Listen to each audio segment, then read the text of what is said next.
This video is an introduction to a series I'm doing that is my own version of political economy.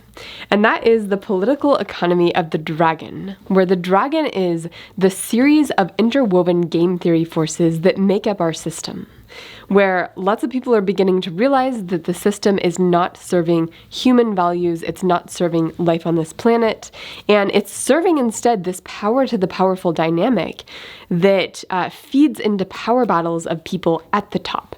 That's the dragon. And I made some claims in my video on GDP as we know it, and how the dragon feeds off of GDP as we know it.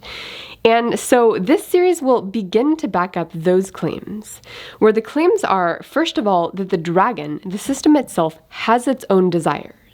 Second, that the dragon has strategic behavior around those desires, even if individual people inside the system do not have that particular strategic behavior. Third, nobody has control over the dragon. It is way beyond people's control, even those at the top. But at the same time, there will be people who have sway with the dragon. And through this series, I'm hoping to give you a framework for understanding that. Now, this feels to me a little bit like I'm launching into a course on political economy, which basically I think that's what this series will be. I don't know how long the series will be. It will probably be quite a few videos. But for this video, I just wanted to lay out some of the ways I'm thinking about the anatomy of the dragon, what makes up its blood flow, what makes up the cells of the dragon's body, what makes up the organs of the dragon's body. And in particular, I think people are going to want a little bit of a hint toward the answer about why does the dragon have its own desires. And I will tell you, the word I'm going to use is congeal, which sounds like a really jargony word, and I know it is, but that'll come a little bit later in the video. And if you can start to wrestle with that concept and how it operates inside human economies and human systems, I think you'll begin to see why the dragon has its own desires. So where I'm going in this video is first, what are the different layers of game theory, the different styles of game theory that are going to be moving and interwoven? And I'm going to think of this as the bloodstream of the dragon. It's all about the flow of game theory forces. And second, network economics and the way networks make up the structure, the very material of the dragon's body. So I'm thinking of that as the dragon's cells in its body. And then groups, how do I think about groups in this model I'm building of political economy, where the groups are going to be the dragon's organs. And last, I'll use all of those concepts to come to the idea of congealing. And I'm convinced that understanding how congealing in groups works will be key to understanding the dragon's desires, the dragon's behavior, and especially dragon behaviors that differ from the people inside the system doing the acting. First off, what are the different layers of game theory that we'll be looking at throughout the series? And a quick run through is that there's the gut layer, because most game theory happens on the gut level, not on the conscious level. And then we'll have the deliberative layer, people actually thinking things through. Then we'll have the collective wisdom or myth-making layer. Then we'll have the money layer. Then we'll have the network power layer. And one of the themes of this course is going to be that these layers operate in a way that move on top of each other and they interact with one another, but sometimes they have their own dynamics to them. So sometimes if you look at what is the collective wisdom layer or the myth-making layer, that's related to the gut layer in a very deep and profound way, but it also has a life of its own. And if we mix these together and don't distinguish in the way we're thinking about it, we're going to miss a lot of the dynamics of the dragon. The next part of this is going to be network economics. And I think it's helpful to start by thinking about the top of the hierarchy, because I do oftentimes refer to this as the top and the bottom of the hierarchy. I think that's useful. And the way I would define the top is it's the direction that resources flow, the direction that attention flows. It's the direction along which people have more and more influence over collective wisdom and myth making. And there's probably more to it than that, but that's generally how I think of the top. And I will refer to the top. top.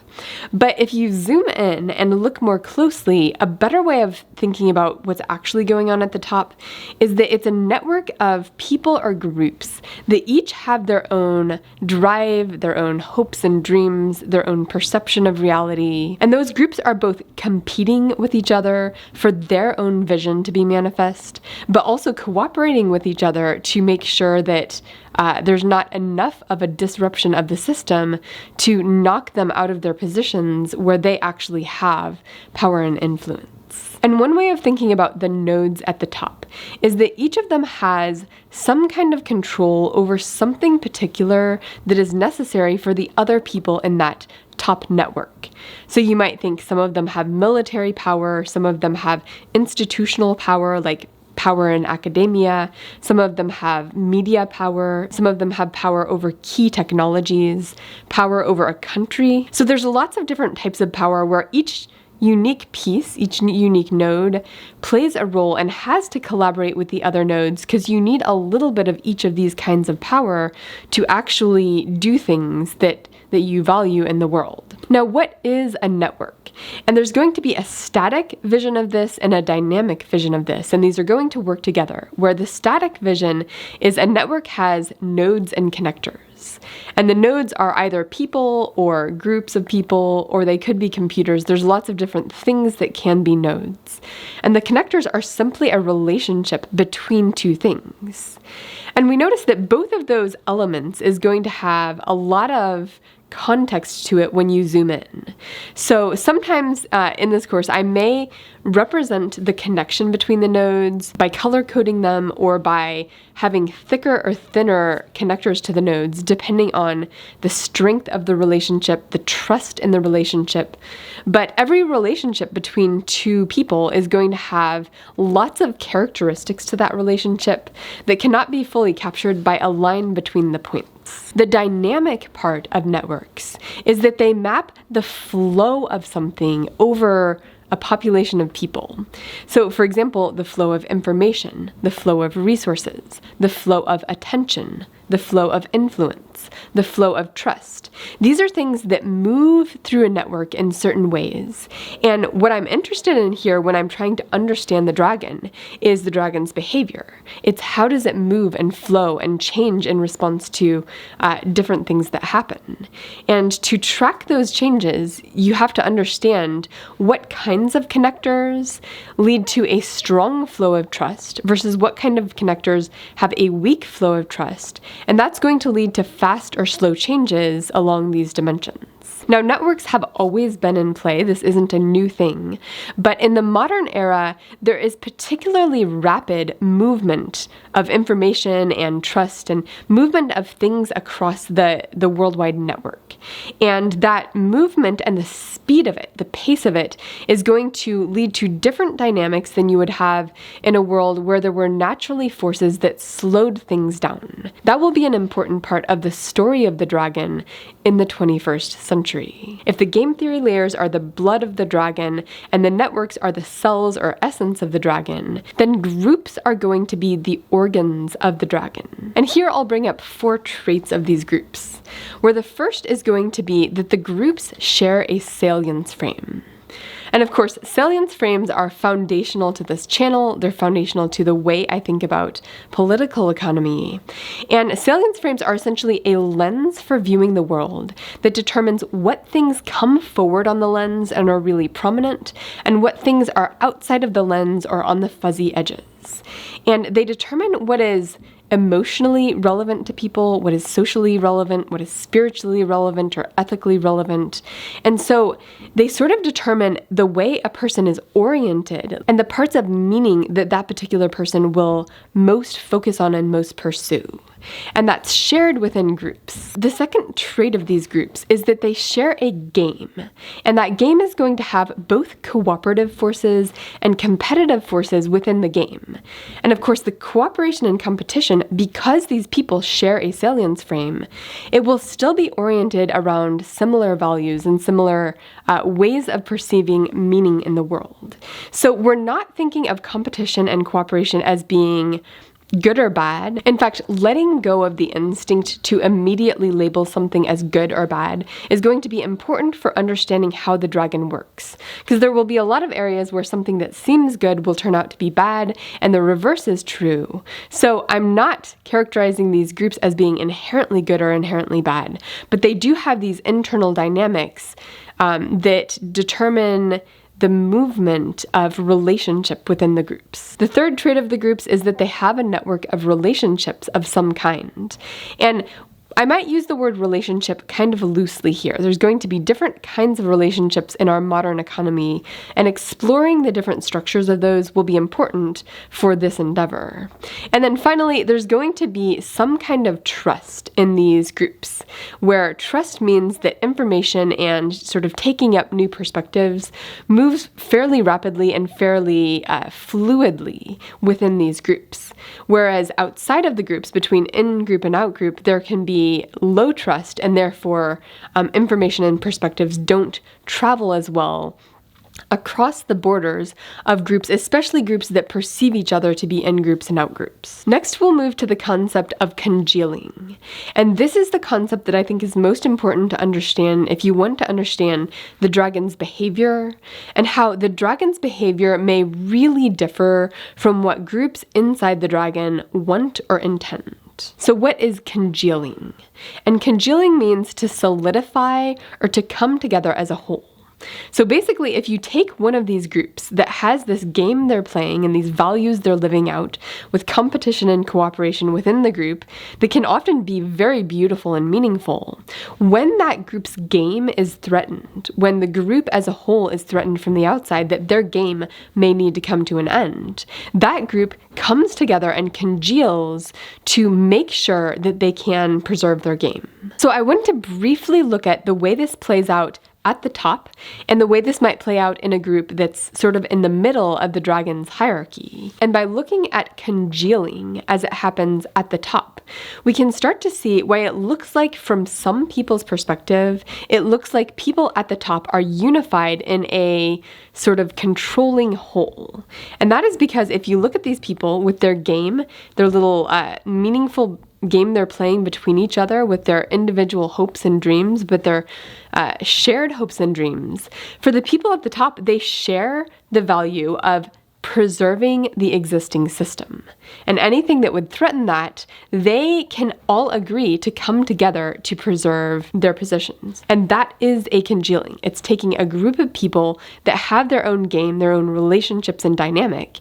And when there's a threat to that from the outside, there is a coming together, and a strong coming together to protect their game. That's congealing as it happens at the top. Now, how does congealing work at a more middle layer of our dragon? And I want to flesh this out more in a story I'll tell in future videos, because a lot of what I'm going to do is tell stories that represent the game theory and that try to convey the intuition of the game theory. But to give you a very brief version of this, we might start with a higher level group in the system, something closer to the top of the dragon. And this could be a country, it could be a bank, it could be a government agency, it could be many different things. But in our story, I'm going to make it an oligopoly, and we'll have our setting be a small town with a university. And what will have happen is, of course, the university is a group. It's going to have their own salience frame, their own game. People inside the university have a lot of meaning in the way they compete and cooperate over their values of pursuing truth. But the oligopoly is going to sponsor students to go to the university in a way such that if they withdrew that funding, the university would have to shrink. Some people who are members of that community, who are members of that game, who play with the others, they would have to lose their jobs, they would lose status, the whole community would lose some of the prestige of its game. So by funding those students, the oligopoly is sort of buying for itself a little bit of power if it needs, in some ways, a favor from the community. And in our story, it's going to need a particular piece of legislation to be passed that will help the oligopoly. So what it does is, because it needs the university's support for this legislation, it's going to make this threat.